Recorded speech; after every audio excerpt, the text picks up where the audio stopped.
नमस्कार, capital TV देख रहे हैं आप। मैं हूं आपके साथ अंशिका। इस वक्त की बड़ी खबर आपको बता दें, उत्तर प्रदेश की 2 लोकसभा सीटों रामपुर और आजमगढ़ पर हुए उपचुनाव में बीजेपी ने बम्पर जीत हासिल कर ली है। रामपुर में बीजेपी के प्रत्याशी घनश्याम सिंह लोधी ने करीब 42,000 से ज्यादा मतों से जीत हासिल की है। वहीं आजमगढ़ के बीजेपी प्रत्याशी दिनेश लाल यादव उर्फ निरहुआ ने भारी जीत यहां हासिल की है। दोनों ही सीटें सपा का गढ़ माना जाता था और दोनों ही सीटों पर बीजेपी ने बम्पर जीत हासिल की है। इसी पर ज्यादा जानकारी के लिए मेरे साथ न्यूज रूम से जुड़ रहे हैं कैपिटल टीवी के editor in chief doctor Manish Kumar. Doctor साहब, क्या कहेंगे, बीजेपी ने विधानसभा के बाद अब लोकसभा सीटों पर भी बम्पर जीत हासिल कर ली। देखिए, अखिलेश यादव उनकी सारी राजनीति वो धाराशाही होती हुई नजर आ रही है। वो क्यों नहीं हो रही है? Over confidence. आपको लगता है कि भाई आजमगढ़ यहाँ तो हमारी पूरी साख है, कभी नहीं हार सकते। आपकी अपनी सीट थी। अभी लोकसभा के चुनाव हुए थे, समाजवादी पार्टी के 2 दिग्गज लीडर अखिलेश यादव, उससे तो बड़ा कोई लीडर नहीं, वो आजमगढ़ से चुन के लोकसभा में गए थे। विधानसभा में वो जीत करके आते हैं और वो विधानसभा का ही एमएलए बनना स्वीकार करते हैं, तो वो सीट रिक्त हो जाती है। तो वहाँ तो अखिलेश यादव की जिम्मेदारी थी कि वहाँ पे वो सीट जितवाएं। फिर आजमगढ़, यहाँ तो कोई और नहीं, सबसे बड़े रामपुर के जो लीडर हैं वही आजम खान, वो बाकायदा रामपुर में उनको जिताना था। अब हुआ क्या? आजम खान उन्होंने तो रामपुर में प्रॉपर कैंपेनिंग किया, लेकिन फिर भी वो हार गए। मतलब ये समझिए कि जो बुलडोजर जो चल रहा था योगी आदित्यनाथ का, उनके इलीगल प्रॉपर्टीज़ के ऊपर जो जेल में उनको डाला गया, कम से कम अखिलेश यादव को ये चीज़ समझ में आनी चाहिए कि अगर आप जनता के बीच उतर के राजनीति नहीं करेंगे, आप कैंपेन में नहीं जाएंगे, आप स्थानीय स्तर के जो कार्यकर्ता हैं, लोग हैं, उसको आप बाकायदा प्रोत्साहन नहीं देंगे, तो कोई आज के ज़माने में आपके पीछे भागने वाले लोगों की संख्या बिल्कुल कम है।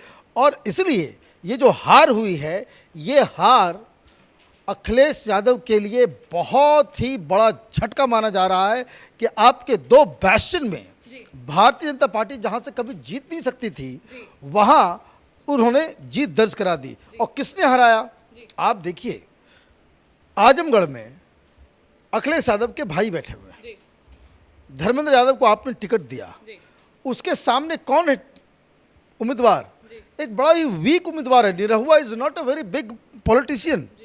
और वहाँ पे क्यों गड़बड़ हुई? गड़बड़ इसलिए हो गई कि आप एक जो बीएसपी का एक उम्मीदवार था जो आपके पास आना चाह रहा था, वो आपने उसको टिकट नहीं दिया, पारिवारिक आदमी को टिकट दे दिया। ये तो वैसा ही अखिलेश यादव के साथ हो गया जैसे कभी वो परिवारवाद में घिरी हुई पार्टियों के साथ ये दिक्कत है कि आप परिवार से बाहर कुछ आप सोच नहीं पाते। ऐसे ही कन्नौज में इसी तरह का बायपोल हुआ था, जिसमें अपनी पत्नी को उन्होंने खड़ा किया था, राज बब्बर से हार गई। क्यों हार गई? क्योंकि आप सारी चीज़ों को परिवार पर ला करके उसको क्लोज इन कर देते हैं। तो ये जो जीत हुई है, ये स्टैंप है। डॉक्टर साहब, दोनों ही सीटों पर बीजेपी और सपा के बीच कड़ी टक्कर देखी गई, लेकिन यहाँ दोनों ही सीटें सपा का गढ़ भी माना गया, जिस पर अब बीजेपी ने फतह कर लिया। सीएम योगी का इस पर ट्वीट भी आ गया, लेकिन सपा की ओर से अब तक कोई प्रतिक्रिया सामने नहीं आई। देखिए, अब हारने के बाद कौन क्या ट्वीट करेगा? जब ये हार ऐसी है कि अखिलेश यादव अभी क्या 1 सप्ताह तक वो मीडिया के सामने भी नहीं आएंगे।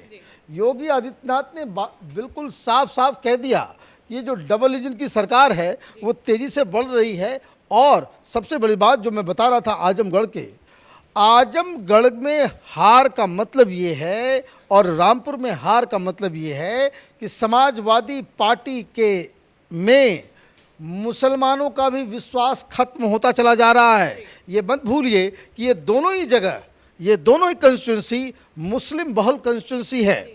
MY कॉम्बिनेशन इन दोनों ही जगहों पे आपके लिए जीत सुनिश्चित किया करता था। आपकी हार का मतलब है, आजमगढ़ में हार का मतलब है कि ये मुस्लिम और यादव का जो गठबंधन है, जो एम वाई कॉम्बिनेशन है, जो समीकरण है आपका, वो धाराशायी हो गया। अब आप बुलडोजर बुलडोजर कर रहे हो। अब ये दो उपचुनाव जो हो गए, ये तो बुलडोजर जस्टिफाई हो गया। राजनीति में आप सारी चीज़ों को उसी तरह से जस्टिफिकेशन देते हैं कि अगर आप, क्योंकि ये लोकसभा का चुनाव है, बड़ा बड़ा चुनाव है, इसमें योगी आदित्यनाथ के खिलाफ अगर ज़रा सा भी कोई मूड होता, आप माने आपके ही टर्फ पे जाके, आपके ही घर में बुलडोजर चला के, आपके ही कार्यकर्ता और आपके ही इलाके में जाकर के योगी आदित्यनाथ वो कैंपेन भी करते हैं, बुलडोजर भी चलाते हैं और बिल्कुल साफ साफ संदेश भी देते हैं, जो अराजक तत्व जो ऑपरेट करते हैं यूपी के अंदर, उसके बाद भी आप इस तरीके से हार जाते हैं। 42,000 वोट से हार जाना रामपुर में, ये अनहोनी है। और इसके लिए जो सबसे पहले जो जीत के जो हकदार है वो योगी आदित्यनाथ है। वो जिस हिसाब से पूरे प्रदेश को कंट्रोल करके चल रहे हैं और जिस हिसाब से वहाँ पे लोगों में लोकप्रियता हो रही है, वो अपने आप में बताता है कि अखिलेश यादव को अपनी स्ट्रैटेजी में कुछ बदलाव करना पड़ेगा। ये एयर कंडीशन कमरे में बैठ के समाजवाद पे लेक्चर आप देंगे सिर्फ, तो आप चुनाव नहीं जीत सकते। जी, जिस तरह से आप बता रहे हैं कि मुस्लिम बाहुल इलाके में बीजेपी ने यहाँ जीत हासिल कर ली है, लेकिन उसके बाद अब सपा की ओर से ज़रूर कोई प्रतिक्रिया सामने आएगी। एक खबर ये भी सामने आई कि आसिम रजा ने तो ऑलरेडी पुलिस पर बूथ कैप्चरिंग का आरोप लगा दिया है, वहाँ ईवीएम में गड़बड़ी और लोगों को वोट ना दिए जाने के आरोप पुलिस पर लगाए जा रहे हैं। देखिए, हारने के बाद बहुत तरह की बातें होती हैं। ये सारी अगर ये दिक्कतें थी तो आपको पहले भी करना चाहिए था। और मैं आपको बता दूं, Akhilesh Yadav is a bad loser. उनकी आदत हो गई कि चुनाव आप हारते हो तो कभी ईवीएम, तो कभी प्रशासन, तो पुलिस, इस तरह की बातें करना। ये लोगों को भ्रमित करने के लिए इस तरह की बातें कही जाती है। ईवीएम करते करते निपट गए ये लोग, सारे लोग, सारा पूरा विपक्ष निपट गया कि भाई हम नहीं हारते, ईवीएम की वजह से भारतीय जनता पार्टी जीतती है। क्या हुआ उसका नतीजा? कुछ नहीं हुआ। कारण क्या है कि आज के ज़माने में कोई ये कहे कि भाई मैल प्रैक्टिसेस हो रहे हैं, तो बूथ कैप्चरिंग हो गया, तो काउंटिंग में ये दिक्कत हो गया, ये बेकार की बातें हैं। क्यों? क्योंकि जो आपकी पोलिंग होती है वो कंप्लीट उसका वीडियो रिकॉर्डिंग होता है, सारा कुछ ईवीएम के जरिए होता है। काउंटिंग जो होती है उसका भी वीडियो रिकॉर्डिंग होता है। ऐसा कोई चीज़ होता ही नहीं है जो आरोप जिस तरह के ये लोग लगा रहे हैं कि भाई आपको जो है वो मना कर दे। भाई मीडिया, सोशल मीडिया का ज़माना है। आपने अगर वोट देने से मना किया जा रहा था तो वो कहाँ मना किया जा रहा था? उसका कोई वीडियो होगा, उसका कोई सबूत होगा, आप कंप्लेन कर सकते। पहले आपने कंप्लेन किया नहीं। आप करते क्या हैं, जब आप हारने लगते हैं तो आप खुद ही तमाशा क्रिएट करते हैं। आप बवाल क्रिएट करते हैं और उसको आप कहते कि देखिए हमारे साथ बड़ा अन्याय हो रहा है। तो हारी हुई जो पार्टियां होती हैं उनके पास 1001 बहाने होते हैं अपने दिल को तसल्ली देने के लिए कि हम नहीं हारे, ये प्रशासन की वजह से जीत गए, बीजेपी नहीं जीती, वो तो कुछ हमारे वो कुछ तकनीकी खामियों की वजह से भारतीय जनता। ये हार को एक्सेप्ट नहीं करना, ये डेमोक्रेटिक इथॉस के खिलाफ है। एक आखिरी सवाल आपसे करना चाहूंगी। दोनों ही सीटें सपा का गढ़ मानी जाती थी, लेकिन अब दोनों ही सीटों पर सपा ने भारी मतों से उसको हार का सामना करना पड़ा है। हमने देखा कि सीएम योगी ने दोनों सीटों पर जाकर खूब प्रचार प्रसार किया, लेकिन अखिलेश यादव दोनों में से किसी सीट पर प्रचार के लिए सामने नहीं आए। तो क्या अखिलेश यादव को ओवर कॉन्फिडेंस था और क्या इसी ओवर कॉन्फिडेंस के चलते वो उनको हार का सामना करना पड़ा? बिल्कुल इसी ओवर कॉन्फिडेंस के चलते हार का सामना करना पड़ा। समाजवादी पार्टी के कुछ लीडर्स बोल रहे थे कि उनसे जब रिक्वेस्ट किया गया कि भाई आप आजमगढ़ चलिए, आप रामपुर चलिए, उन्होंने कहा कि नहीं यहाँ तो आसानी से जीत जाएंगे, ये माने हमारे स्टैंडर्ड की चीज़ नहीं है कि हम वहाँ जाकर के। वो बेसिकली एक पॉइंट प्रूव करना चाह रहे थे कि भाई योगी आदित्यनाथ जा रहे हैं, वो प्रचार प्रसार कर रहे हैं, ही वॉज सो कॉन्फिडेंट कि वो चुनाव जीत जाएंगे।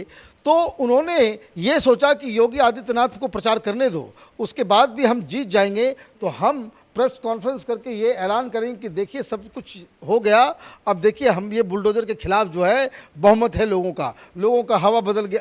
10 तरह की चीज़ें।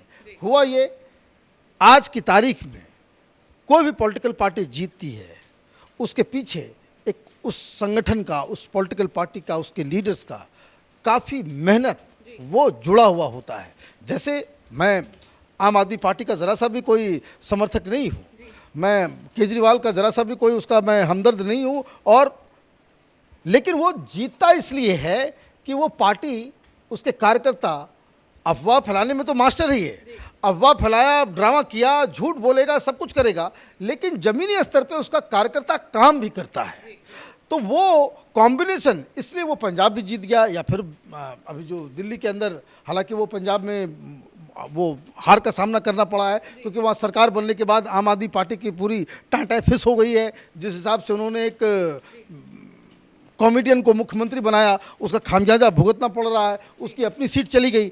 लेकिन कार्यकर्ताओं को, लीडर्स को काम करना पड़ता है। आपकी लड़ाई एक ऐसी पार्टी से है जिसके बड़े बड़े लीडर भारतीय जनता पार्टी में, चाहे अमित शाह हो, चाहे मोदी हो, चाहे वो योगी आदित्यनाथ हो, ये सब के सब 24/7 राजनीति करने वाले, पूरा ध्यान, फोकस, पूरी एनर्जी राजनीति में देने वाले लोग हैं। इसलिए ये हार अखिलेश यादव के लिए बहुत बड़ा इसको झटका माना जा सकता है। जी बिल्कुल, बहुत बहुत शुक्रिया। इसी के साथ एक बड़ी खबर आपको ये भी बता दूं कि योगी आदित्यनाथ प्रेस कॉन्फ्रेंस कर रहे हैं, जिसमें उन्होंने जनता का सीधे सीधे धन्यवाद किया है। उपचुनाव में जो जीत बीजेपी को हासिल हुई है, जनता से उन्होंने सीधे कहा है ये बीजेपी के सुशासन का असर है। सीएम योगी अपनी प्रेस कॉन्फ्रेंस के दौरान ये कहते नजर आए। साथ ही उपचुनाव में जो जीत हासिल हुई है उस पर उन्होंने साफ किया है कि किस तरह से सपा अपने दोनों ही गढ़ माने जाने वाली सीटों से कितनी बुरी तरह से हारी है, और उसके लिए जनता का उन्होंने धन्यवाद किया है। अब जो सपा दोनों ही सीटों से हारी है, उसमें जो ओवर कॉन्फिडेंस अखिलेश यादव को था, जो जीत बीजेपी ने हासिल की है, उसके बाद समाजवादी पार्टी का वो ओवर कॉन्फिडेंस भी उसमें टूटता नजर आया। इस खबर पर नजर हमारी बनी रहेगी। कैमरा पर्सन रवि के साथ मैं अंशिका, कैपिटल टीवी।